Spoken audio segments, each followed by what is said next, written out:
Hi, we're back. I'd like to speak to you this morning a little about how it is we find our way to looking for help. Most of us don't come willingly, and we usually come because of somebody else. So it's a bit like going to the doctor, but we're really going to the doctor about somebody else. So we go along and we say, listen, I'm actually okay. But either my partner, my child, my boss, my husband, my extended family, the list goes on and on of possibilities, that if the doctor could just suggest a way of tweaking them just a little bit, you'd actually be fine. Now, of course, it doesn't work like that, but we don't know that at the time. So for me, I suppose it was about 3 weeks into the process that the realization came. And I began to think, okay, I see this. So this is not actually about the other person.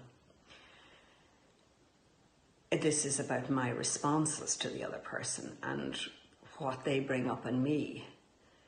Now, that wasn't quite what I had in mind, because of course that means I have to do something about it, which wasn't the plan. The good news about that, of course, is that if I have to wait for somebody else to change, it might never happen.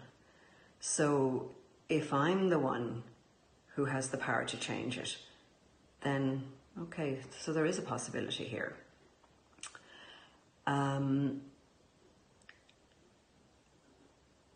It's not easy work.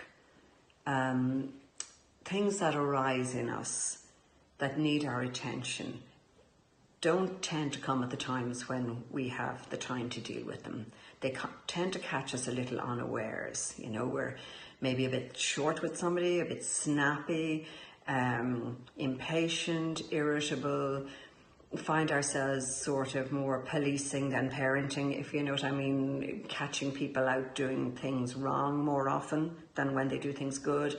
There's a couple of alarm bells that you're usually going off before we actually arrive at the point where you think, I actually can't do this anymore. So what I would say about that is hug your monsters when they're small, or in terms of well-being and listening to our bodies, I would say listen to the shouts before they become screams. Thank you for listening.